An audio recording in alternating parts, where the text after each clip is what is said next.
Today, Yemen marks the 10-year anniversary of an uprising that called for change, for the President, Ali Abdullah Saleh, to step down, for an end to inequality, poverty and corruption. A decade later, Yemen is embroiled in a war between Iran-backed Houthi rebels who control the capital Sana'a and most of the north of the country. They ousted the government in 2014, prompting a Saudi-led military coalition to step in a year later. Today, fighting has left tens of thousands killed, forced at least 3 million people to flee their homes. Schools and hospitals have been destroyed, and millions of Yemenis are on the brink of famine. To get his perspective, we're joined now by Regional Operators and Director for Middle East at Action Against Hunger, Mr. Jon Cunliffe. Thanks for your time. We're repeatedly hearing that millions are on the brink of famine, but can you tell us in real terms what you have seen and what the current situation is? I mean, what do people there have to eat? Well, to be very blunt with you, most of them have very little left to eat at this point. We're looking at a situation where somewhere around 11 million people, around 45% of the population at the moment, are in a situation of crisis or emergency or extreme famine already. That means there's already extremely high levels of malnutrition amongst these 11 million people, and some of them are literally starving to death. We're expecting that to further deteriorate over the course of the next 6 months. And those numbers to further increase up to around 16 million is projected, around 55–56% of the population. In practice, that means that we have helped in Action Against Hunger's case well over 100,000 children and pregnant and lactating women last year, treated them for malnutrition. That's a 41% rise on 2019. And the problem is not going away. What we're seeing ever more frequently is that people who were released from our treatment facilities who have been treated for malnutrition, because there is no food, they are coming back a month later with the same problems. Horrific statistics and images that we're watching there of, infants starving. One thinks of, the famine in Ethiopia back in the 80s. This appears to be at least as bad, if not even worse. We are getting there. We are definitely on the brink of that at this point. And unless there is further humanitarian assistance, unless there is easing of the sanctions and the embargo around the country that allows the flow of food into the country more easily, then the situation is just going to be the worst catastrophe we've seen, even beyond Ethiopia, probably for the last 60 or 70 years. We're on the verge of that at this point.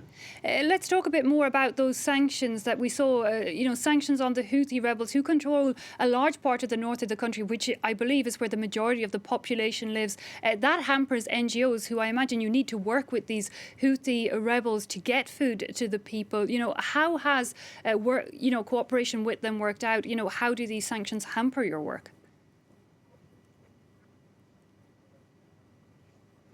Yeah, I mean, the US last night, I was speaking to the US Department of State, along with a number of other NGOs, and they have temporarily suspended their latest round of sanctions on the north of the country, on the Houthi regime, where you're quite right, around 70% live under the control of the de facto authorities in the north for a month, because I think they've seen themselves that to impose more sanctions at this point on the country would just be completely catastrophic. Already without the sanctions, we were looking at a situation where, as I said, we're looking at an increase from probably 11 million people starting to die of hunger up to 15 million. And the additional layer of sanctions on top of that, strong sanctions from the US, what they mean practically is you couldn't work with a bank, because no bank would want to transfer money to Yemen, for example, because of the risk of them having sanctions applied or fines applied by the US government. No commercial trader would want to send food into Yemen for exactly the same reason, because they would fear any consequences from the US government.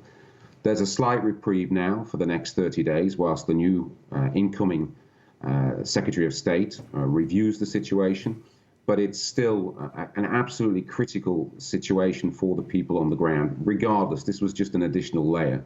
Working with the de facto authorities in the north is not easy. It makes access on the ground is very difficult for all the partners that are there, whether they be UN agencies or NGOs. But everybody knows that the work that we are doing remains critical, and it must be allowed to go ahead with the least hindrance possible from external or internal forces so that we can serve these people who are dying of famine. Yeah, so added hurdles to try and have to jump to get very urgent aid to these people. When it comes to aid, we have seen international conferences pledge money, but what is actually being given?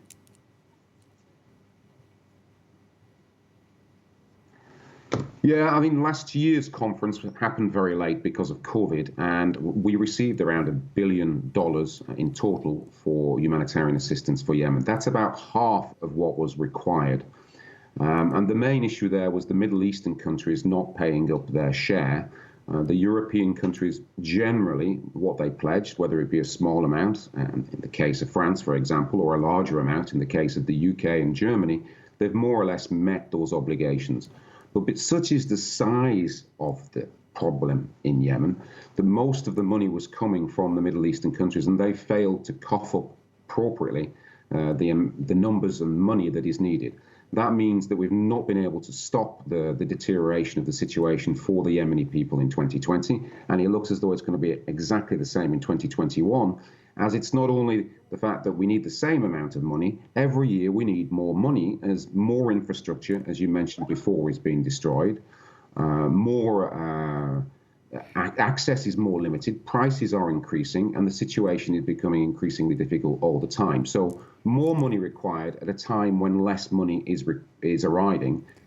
Ultimately, if I can just make this point, the aid agencies, all of us combined, are just a drop in the ocean of what is needed inside of Yemen. The commercial sector must be allowed to reopen fully. Boats must be allowed to unload their products without being hampered to do so, spending months waiting for permission to arrive in Yemen to unload food or petrol or other basic products. We, the entire aid community, even with that money, cannot replace the commercial sector. This is a whole country that is starving.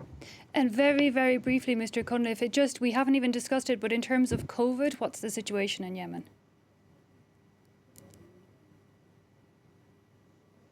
It's a really good question. The situation in the north is very blurry at the moment.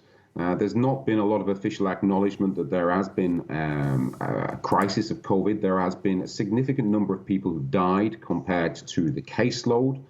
Around 1/3 of people who get COVID officially have died, which is significantly higher than in the rest of the world, where the figure's probably more 2 to 5%, let's say. And that's because people have been frightened to go to the hospitals, and going to what hospitals there are is absolutely the last resort. In order to really say that you have COVID, you need to be tested for it. And that means that you need the widespread testing facilities. And that just does not exist in a war zone like Yemen. It's slightly better in the south. There have been efforts put in place. But really, it remains a hidden problem at this time, as people are still dying of other basic issues, such as diarrheal disease, such as malnutrition, such as infectious diseases like malaria.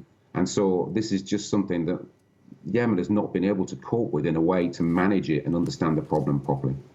Mr. Jon Cunliffe of Action Against Hunger, thanks so much for taking time out and bringing us up to date on that situation in Yemen.